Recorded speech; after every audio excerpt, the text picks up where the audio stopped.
Hello my dear gorgeous friends. ಮತ್ತೊಮ್ಮೆ ಒಂದು cup coffee ಜೊತೆ ಈ ನಿಮ್ಮ ಸುಮ. ಹೊರಗಡೆ ಮಳೆ ಬರ್ತಿದೆ. ಬಿಸಿ ಬಿಸಿ ವಡೆ ಬೋಂಡ ಇದ್ದಿದ್ರೆ ಚೆನ್ನಾಗಿರ್ತಿತ್ತು. ಆದರೆ ಏನು ಮಾಡೋದು? ಹೌದು, ಜನ ನಿಮ್ಮ ಕುರಿತು ಬಣ್ಣ ಕಟ್ಟಿ ಸುಂದರವಾಗಿ ಹೇಳಬೇಕೆಂದರೆ ಮೊದಲು ನೀವು ಸಾಯಬೇಕು. ಇದು ಒಬ್ಬ ರಷ್ಯನ್ ದಾರ್ಶನಿಕನ ಮಾತು.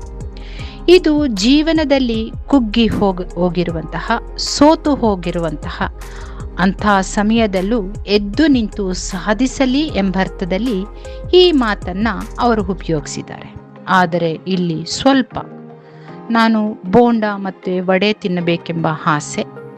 ಹಾಗಾಗಿ ಈ ಮೇಲಿನ ದಾರ್ಶನಿಕನ ಮಾತನ್ನು ಯೋಚಿಸಿದೆ. ಹೌದು, ನಾವು ಸುಂದರವಾಗಿ ಕಾಣಬೇಕಂದ್ರೆ ನಾವು ಮೊದಲು ಸಾಯಬೇಕು, ಹೌದಲ್ವಾ? ಈ ನಡುವೆ ಎಲ್ಲರೂ ಸುಂದರವಾಗಬೇಕು ಎನ್ನುವ ಭಾವದಳು ಮುಂಜಾನೆ ಹಾಕ್ತಿದ್ದಂತೆ ಬೆಳಿಗ್ಗೆ 6 ಗಂಟೆಗೆ ಯೋಗಾಸನ ಮಾಡಲು ಅಥವಾ ಕಲಿಯಲು ಯೋಗ ಮಂದಿರದ ಕಡೆ ಮುಖ ಮಾಡಿದ್ದೇವೆ. ಯೋಗ ದೇಹಕ್ಕೆ ಬಹಳ ಒಳ್ಳೆಯದು ಎಂದು, ಹೌದಲ್ವಾ ಸ್ನೇಹಿತರೆ? ಮತ್ತೊಬ್ಬರು ಅಂದರು, ಹೃದಯ ಚೆನ್ನಾಗಿದ್ದರೆ ಉತ್ತಮ ಆರೋಗ್ಯ ಪಡೆದಂತೆ ಎಂದು.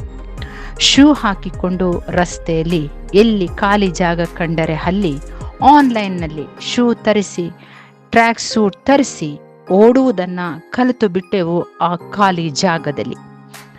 ಮತ್ತೊಬ್ಬರು ಹೇಳಿದರು, ಹೊಟ್ಟೆ ಕರಗಲೇಬೇಕು, ಕರಗಬೇಕು ಕೂಡ, ಅನ್ನ ಮತ್ತು ಸಕ್ಕರೆ ಬಿಡಿ ಎಂದು.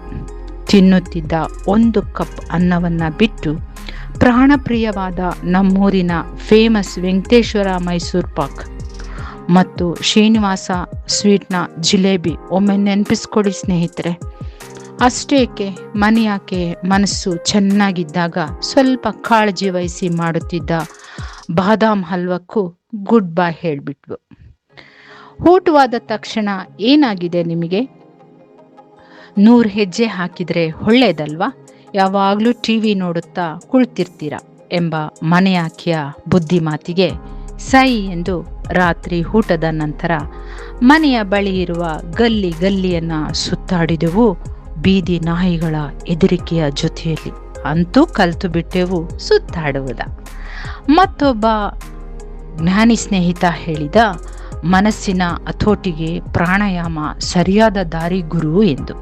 ಹಾಗಾಗಿ ಮೂಗು ಹಿಡಿದು ಮೂಗು ಬಿಟ್ಟು ಉಸಿರಾಡಲು ಕಲಿಯಲು ಸುಂದರ ಟೀಚರ್ ಕ್ಲಾಸ್ಗೂ ಜಾಯಿನ್ ಆಗಿಬಿಟ್ವು. ಚೇಚೆ ಏನಿದು ನೋಡಿ, ಅನಿಲ್ ಕಪೂರ್ ಎಷ್ಟು ಟ್ರಿಮ್ ಆಗಿದ್ದಾರೆ, ಈ ವಯಸ್ಸಲ್ಲೂ ಎಷ್ಟು ಆಕ್ಟಿವ್ ಆಗಿದ್ದಾರೆ, ಯಾವಾಗಲೂ ತಿನ್ನೋದೇ ನಿಮಗೆ ಯೋಚನೆ ಎಂದ ಸತಿಮಣಿಗಾಗಿ ತೂಕ ಇಳಿಸಲು ಇಂಟರ್ಮಿಟೆಂಟ್ ಫಾಸ್ಟಿಂಗ್ ಮಾಡಿ ಹೊಟ್ಟೆ ಹಸಿದು ಏನಣ್ಣ ಎಂದು ಹೊಟ್ಟೆ ಕೂಗುತ್ತಿದ್ದರು ಪಥ್ಯ ಪಾಲಿಸುವುದನ್ನು ಕಲಿತಿದ್ದೇವೆ, ಕಲಿಯುತ್ತಿದ್ದೇವೆಯೂ ಕೂಡ ಸ್ನೇಹಿತರೆ. ಖಂಡಿತವಾಗ್ಲೂ ಸತ್ಯ. ನಮ್ಮ ಫ್ಯಾಮಿಲಿ ಡಾಕ್ಟ್ರ್ ಬಳಿ ನೀ ಪೇನ್ ಎಂದು ಹೋದರೆ ವಯಸ್ಸಾಗ್ತಿದೆ, ಕೇರ್ಫುಲ್, ಸ್ನಾಯು ಕರಗಬಾರದು, ಹಾಗಾಗಿ ಸ್ವಲ್ಪ ವೆಯ್ಟ್ ಎತ್ತಿ ಎಂದರು. ತಡ ಮಾಡದೆ ಜಿಮ್ಮಿಗೆ ಸೇರಿ ವೆಯ್ಟ್ ಎತ್ತೋದು, ಅದೇ ಕಬ್ಬಿಣ ಎತ್ತಲು ಪ್ರಾರಂಭಿಸಿಬಿಟ್ಟಿದ್ದೇವೆ. ಮತ್ತೊಬ್ಬ ಆಪ್ತ ಮೆಡಿಕಲ್ ರೆಪ್, ಒಳ್ಳೆ ನಿದ್ದೆ ಬೇಕು ನಿಮ್ಮ ಏಜ್ಗೆ, ಯಾವಾಗಲೂ ಸ್ಕ್ರೀನ್ನೇ ನೋಡ್ತಾ ಇರಬೇಡಿ ಎಂದ ಕಾರಣ ಮೊಬೈಲ್ ಸ್ವಿಚ್ ಆಫ್ ಮಾಡಿ 10ಕ್ಕೆ ಹಾಸಿಗೆಯಲ್ಲಿ ಹೊರಳಾಡುತ್ತಿದ್ದೇವೆ ಗೋವಿಂದ ಎನ್ನುತ್ತ. ನಮ್ಮ ಅತ್ತೆ, ಅದೇ ಸರ್, ನಮ್ಮ ಹೋಮ್ ಮಿನಿಸ್ಟ್ರ್ ಅಮ್ಮ, ಆಯುಷು ಚೆನ್ನಾಗಿರಬೇಕು ಅಂದರೆ ಆಲ್ಕಲೈನ್ ನೀರೇ ಒಳ್ಳೆಯದು ಎಂದ ಕೂಡಲೇ ಮನೆಯ ದುಬಾರಿ RO ಫಿಲ್ಟರ್ ಕಿತ್ತು ಮೂಲೆಗೆ ಹಾಕಿ ಎಲ್ಲರೂ ತಾಮ್ರದ ಬಾಟಲಲ್ಲಿ ನೀರು ಕುಡಿಯಲು ಪ್ರಾರಂಭಿಸಿದೆವು.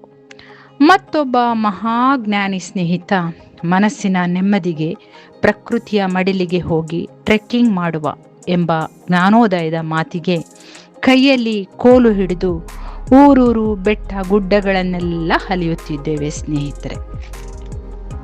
ಕುಳಿತುಕೊಳ್ಳುವುದು ಸ್ಮೋಕಿಂಗ್ಗಿಂತ ಅಪಾಯ, ಹಾಗಾಗಿ ನಿಂತುಕೊಂಡೇ ಕೆಲಸ ಮಾಡಿ ಎಂದ ಫೇಮಸ್ ಯೂಟ್ಯೂಬ್ ಡಾಕ್ಟರ್. ಹಾಗಾಗಿ ಸ್ನೇಹಿತರೆ, ಕಾಲಿನ ನರಗಳು ಹಿಡಿದುಕೊಳ್ಳುವವರಿಗೆ ನಿಂತುಕೊಂಡೇ ಕೆಲಸ ಮಾಡ್ತಿದ್ದೇವೆ. ಇನ್ಶೂರೆನ್ಸ್ಗಾಗಿ ಮೆಡಿಕಲ್ ಚೆಕಪ್ಗೆ ಹೋದಾಗ ತಿಳಿಯಿತು, ದೇಹದಲ್ಲಿ ವಿಟಮಿನ್ ಡಿ ಕಮ್ಮಿ ಆಗಿದೆ ಎಂದು. ಅಜ್ಜಿ, ಅಮ್ಮ, ಅತ್ತೆ, ಮನೆಯ ಎಲ್ಲ ಮಹಿಳಾ ಮನಿಗಳು ಒಟ್ಟಾಗಿ ಹೇಳಿದ್ರು, ಬೆಳಗ್ಗೆ ಎದ್ದು ಸೂರ್ಯನ ಕಡೆ ಮುಖ ಮಾಡಿ ಎಂದು. ಕಾಗೆಗಳು ತಲೆ ಮೇಲೆ ಬರುವವರೆಗೂ ಬಿಸಿಲಿನಲ್ಲಿ ನಿಂತಿದ್ದೇವೆ ವಿಟಮಿನ್ ಡಿಗಾಗಿ. ಹೃದಯಕ್ಕೆ ಆರೋಗ್ಯಕ್ಕೆ ಗಾಣದ ಎಣ್ಣೆಯೇ ಸೂಕ್ತ ಎಂದರು. ಮರಳಿ ಸಂತೆಗೆ ಹೋಗಿ ದುಬಾರಿ ದುಡ್ಡು ಕೊಟ್ಟು ದುಡ್ಡು ಸುರಿದು ಆರ್ಗ್ಯಾನಿಕ್ ಆಯಿಲ್, ಬ್ರೌನ್ ರೈಸ್, ಏನೆಲ್ಲ ಆರ್ಗ್ಯಾನಿಕ್ ಇದೆ ಅದೆಲ್ಲವೂ ತಂದು ಬಿಟ್ಟೆವು ಗೋವಿಂದ ಎನ್ನುತ್ತ. ಸಕ್ಕರೆಯಿಂದ ಇನ್ಸುಲಿನ್ ಹೆಚ್ಚಾಗುತ್ತೆ, ಬೆಲ್ಲದ ಕಾಫಿ ಅಥವಾ ಚಹಾ ಕುಡೀರಿ ಎಂದೇನೋ ಹೇಳಿದರು. ಚಹಾ ಮಾಡಲು ಬಾರದ ಮನೆಯಾಕೆಗೆ ಆರ್ಗ್ಯಾನಿಕ್ ಬೆಲ್ಲ ಕೊಟ್ಟು ಚಹಾ ಮಾಡಿ ಎಂದರೆ ಅದರ ರುಚಿ ದೇವರೇ ಬಲ್ಲ. ದಯವಿಟ್ಟು ನಮ್ಮ ಆಕೆಗೆ ಹೀಗೆ ಹೇಳಿದೆ ಎಂದು ಹೇಳಬೇಡಿಯಪ್ಪ ಪ್ಲೀಸ್. ನ್ಯೂರೋ ಸೈಂಟಿಸ್ಟ್ ಆದ ಮಗಳು ಹೇಳಿದಳು, ಇಷ್ಟೆಲ್ಲ ಮಾಡುವ ನೀವು ಹೆಚ್ಚು ಸ್ಟ್ರೆಸ್ ತೆಗೆದುಕೊಳ್ಬೇಡಿ, ರಿಲ್ಯಾಕ್ಸ್ ಮಾಡಿ, ರಿಲ್ಯಾಕ್ಸ್ ಆಗಿರಿ ಎಂದು. ಅಷ್ಟೇ.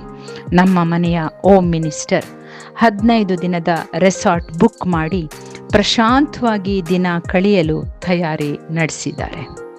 ಅಲ್ಲ ಗೋವಿಂದ, ಇಷ್ಟೆಲ್ಲ ಸಾಯುವಷ್ಟು ಕಷ್ಟ ಪಡೆಯುತ್ತಿರುವುದು ನಾವು ಬದುಕೋದಕ್ಕೋ ಬದುಕಿದ್ದೇವೆ ಎಂದು ನಮ್ಮ ಸ್ನೇಹಿತರು ಎಂದೆನಿಸಿಕೊಳ್ಳುವ, ಅದೇ ನಮ್ಮ ಬೆನ್ನ ಹಿಂದೆ ನಮ್ಮ ಬಗ್ಗೆ ಹಗುರವಾಗಿ ಮಾತನಾಡುವ ಗೂಬೆಗಳಿಗಾಗಿಯೋ ಅರ್ಥವಾಗ್ತಿಲ್ಲ.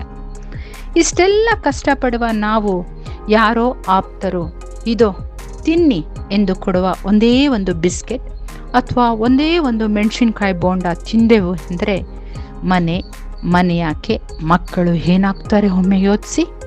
ಮಹಾಭಾರತವೇ, ರಾಮಾಯಣವೇ ಅಥವಾ ಭಗವದ್ಗೀತೆಯೇ ನೀವೇ ಯೋಚಿಸಿ, ಕಾಮೆಂಟ್ ಮಾಡಿ. ನಾವು ನಮಗಾಗಿ ಬದುಕೋಣವೆ ಅಥವಾ ಮೇಲೆ ತಿಳಿಸಿದ ಈ ಎಲ್ಲ ಜ್ಞಾನಿಗಳಿಗಾಗಿ ಬದುಕೋಣವೆ ಅರ್ಥವಾಗ್ತಿಲ್ಲ. ಏನು ಹೇಳ್ತೀರಾ ಗುರು? ಸರಿ ಅಲ್ವಾ? ಚೆನ್ನಾಗಿದ್ದರೆ, ಇಷ್ಟವಾಗಿದ್ದರೆ ಹಾಗೇ ಒಂದು ಸಿಹಿಯಾದ ಕಾಮೆಂಟ್ ಮೂಲಕ ತಿಳಿಸಿ. ಆದರೆ ಮರಿಬೇಡಿ, ಮತ್ತೆ ಜಸ್ಟ್ ಬೆಲ್ಲದ ಕಾಮೆಂಟ್ ಮಾಡಿಯಪ್ಪ. Take care. God bless.